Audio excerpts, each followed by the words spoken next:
Bonjour, Madame Diane. Bonjour. Bonjour, Monsieur Luc. Bonjour. Aujourd'hui, une autre belle histoire.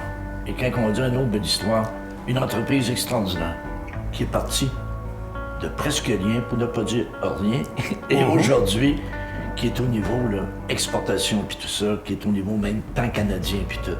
Donc, on va parler de Paber Aluminium. Et j'aimerais, au départ, que M. Luc nous fasse un petit historique. C'est parti de où? Puis pourquoi avoir une idée de faire de l'aluminium, du moulage d'aluminium?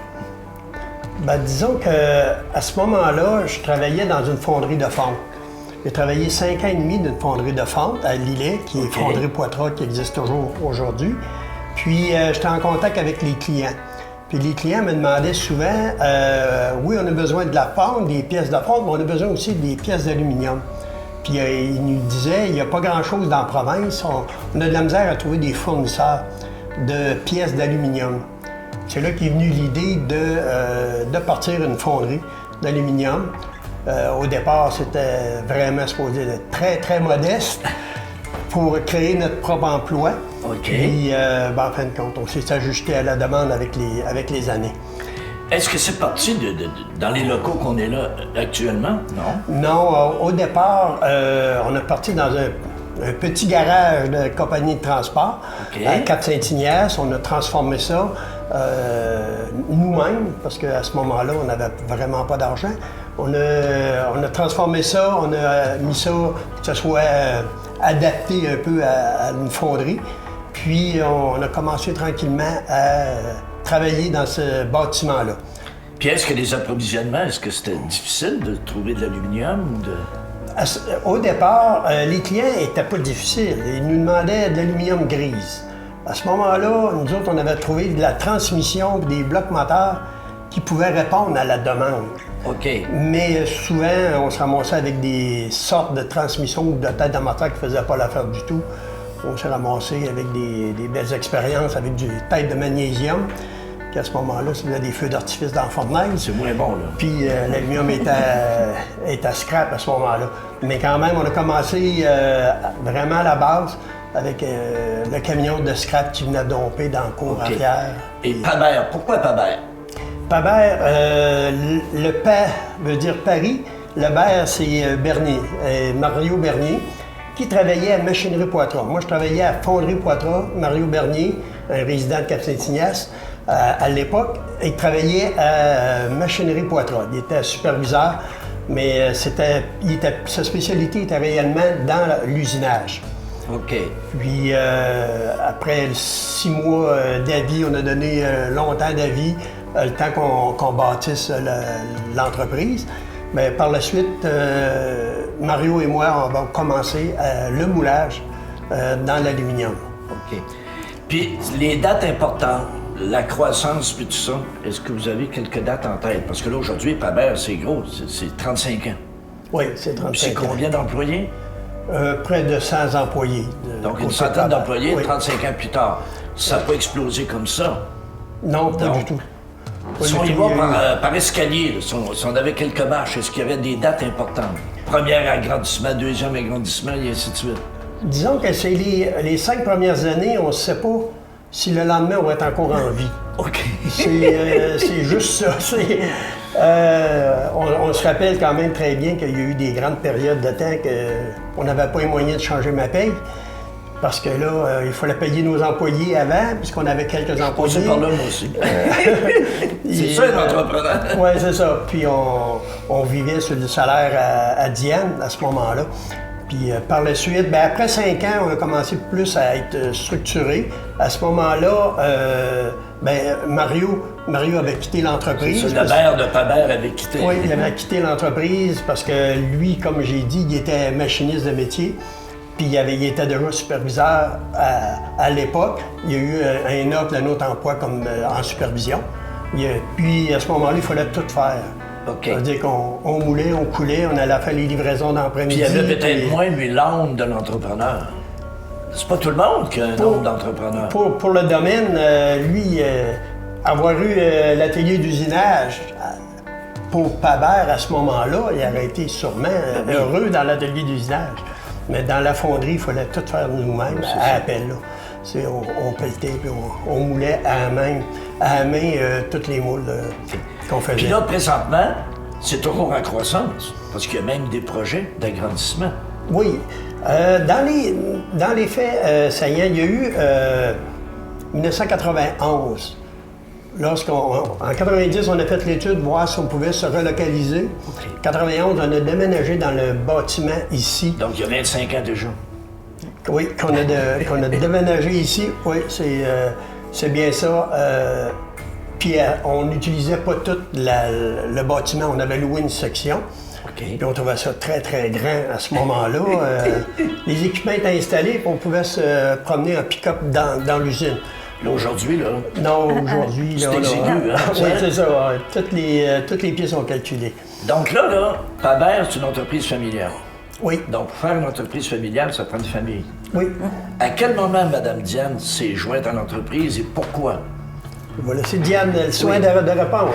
Bien, moi, je me suis jointe à l'entreprise. La personne qui travaillait pour Luc elle était enceinte, elle attendait son accouchement. Moi, j'étais en congé de maternité. OK. Puis elle a dû accoucher un peu avant. Donc, par le fait, j'ai commencé un peu, parce que notre petit bureau était dans le sous-sol chez nous, à travailler dans les... Des vrais débuts, là. Des vrais débuts, oui. Pendant que ma fille dormait, bien là, à ce moment-là, j'allais pour donner un petit coup de main. Puis ça s'est fait graduellement. Où ce qu'à la suite de ça, bien, notre personne elle a eu son congé de maternité. Elle est revenue après. Moi, j'avais quitté mon emploi. Et j'ai commencé à travailler là, à la fonderie, là, en faisant de l'administration, de la facture, de la paye. Un peu de tout, parce que moi, où je travaillais, j'étais plus comme secrétaire aux ventes. OK. Je travaillais à Lillet. Et là, ben c'était pas tout à fait dans les mêmes, mais Luc m'a donné les choses à faire tranquillement, pas vite, puis j'ai appris là, comment ça... Comme dans toute bonne entreprise, vous avez créé votre emploi, vous l'avez ajusté, puis ça. avec la croissance, puis tout ça, il y a toujours des ajustements. Toutefois, une entreprise familiale, ça ne prend pas juste un papa et une maman, ça prend des enfants. Et à quel moment, tout à coup, vous avez découvert que les enfants pouvaient s'incorporer à l'entreprise? Parce que ça n'arrive pas comme ça, là. Donc, graduellement, ils ont dû commencer dans toutes sortes de tâches et de fonctions. J'aimerais que vous m'en parliez. Bien, ils ont commencé du côté de notre fille. Elle avait un emploi d'été quand elle était à l'université, qu'elle occupait, mais que par la suite, elle s'est intégrée graduellement. Notre garçon, lui, Brian, était plus pour travailler dans l'usine. OK. Donc, l'été, il travaillait, il a fait les fonctions de mouleur, couleur, le quart de jour, quart de soir. Donc, quand il en parle, il sait de quoi il parle. Oui. OK. Ouais. Puis là, tout à coup, au fur et à mesure, ils ont découvert que... Bien, on est allé au groupement des chefs d'entreprise, lequel on en fait partie.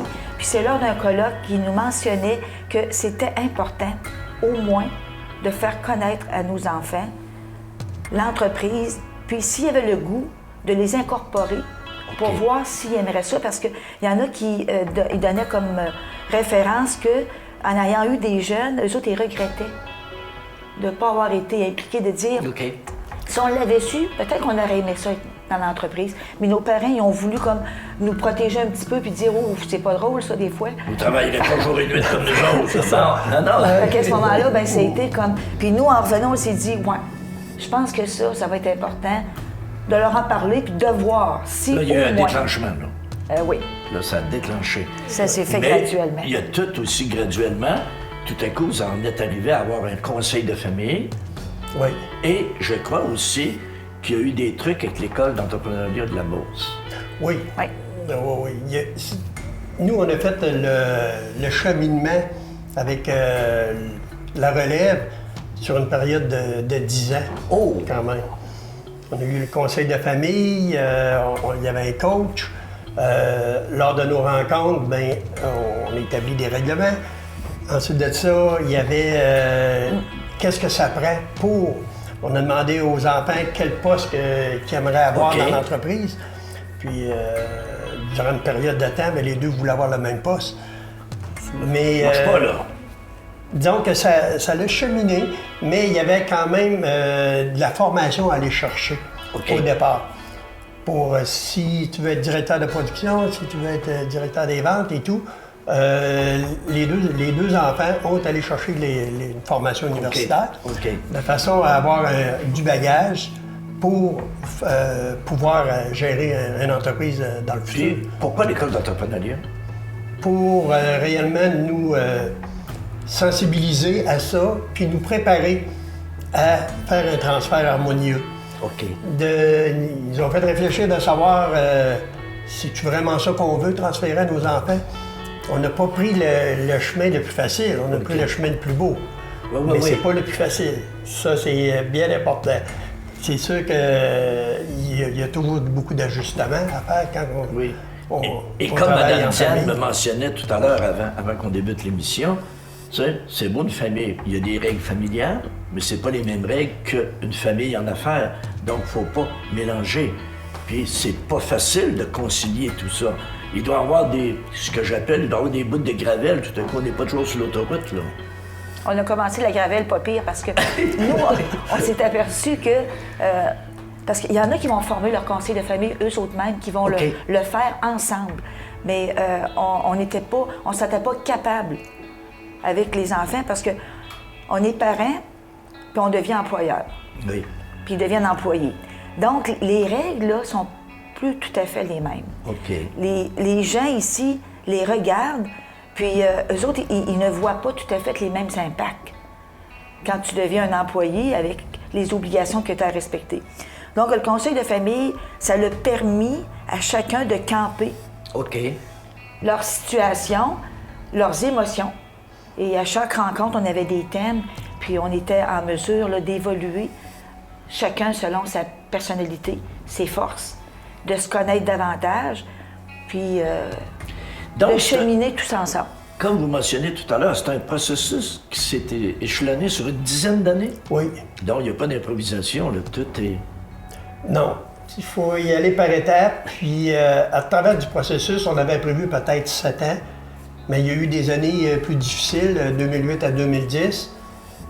Ça nous a permis quand même aux enfants de connaître des périodes plus difficiles. Ben oui, parce que c'est ça une entreprise, c'est pas toujours beau, là. C'est pas toujours beau. Puis ça a juste retardé un peu le transfert. Donc, vous avez pris la méthode comment manger un éléphant, là, une cuillère à la fois. Là. Oui, définitivement. On finit par passer Step by step. Oui. Excellent. Donc, merci. La semaine prochaine, on va attaquer vraiment le moulage. Parce que j'ai entendu dire, personne ne moule comme Pabert. Donc, vous avez des procédés uniques. Donc, la semaine prochaine, on va aller avec ces procédés-là et on va voir vraiment en entreprise comment ça se passe. Merci.